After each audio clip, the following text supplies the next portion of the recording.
Hi, this is a reading of a blog post I did for Poetry Arts Confidential during the latter part of September.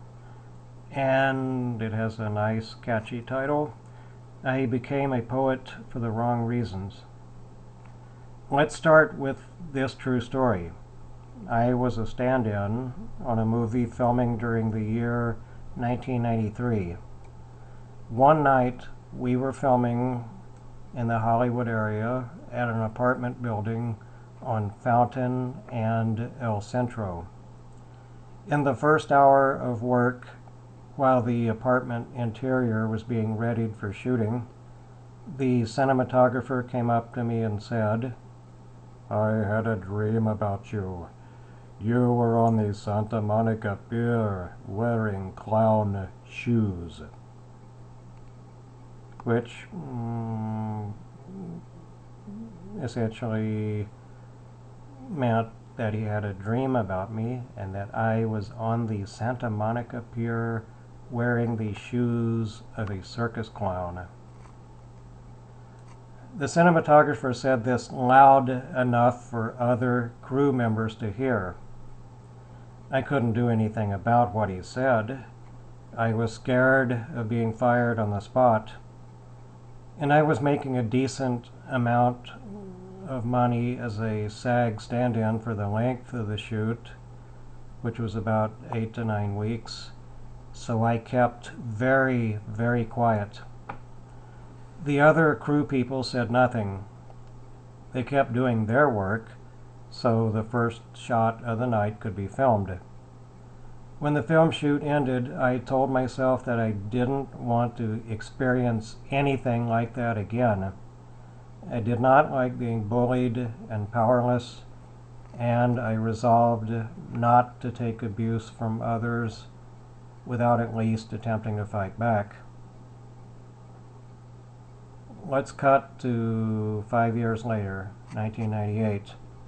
I became involved in poetry because I liked the scene, a lot of the people, and the opportunity for recognition if I was found to be, quote, good enough, unquote, to be a featured poet at a venue. And in those days, that meant a coffee house or independent bookstore. But I didn't like the egotism or bullying I saw from some of the prominent poets on the scene. And when other of these people chose to regard me as someone to F with or someone to complain about if I complained about them, then I didn't hesitate to stand my ground and or risk angering people by fighting back. Needless to say, various spoken and unspoken varieties of punishment, ostracism, "It's your problem, don't bother me with it," and "We don't want you associating with us," all of this resulted. As far as poetry was concerned, I wrote the kind of mostly narrative verse that I felt comfortable with.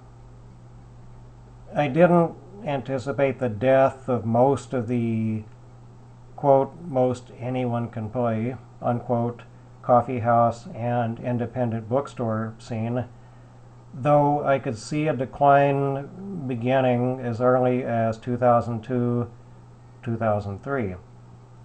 And like a lumbering dinosaur, I haven't made the transition to academia-friendly, strongly form and image conscious.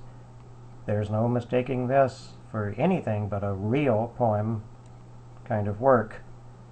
Some people like the poetry I write, others don't. And I'm still a creature of 1998 who has essentially stopped going to certain readings where the spotlights shine on 1, MFA, private study, retreat-friendly, high-minded verse, or 2, look at us, we're more hip and special than you are, back scratching. Obviously, I'm a wretched specimen who partially wanted the kind of star status I did not receive in my lower level day-to-day work in the film and TV industries. And maybe someday I can accept that my turn is over. What good time I had is pretty much past, and I can hopefully adjust to merely being a bit player, blessed with witnessing several really talented people, some of them still on the scene, and others deceased, witnessing those people at their artistic peaks. So thanks for listening to this, and y'all have a good evening. Bye.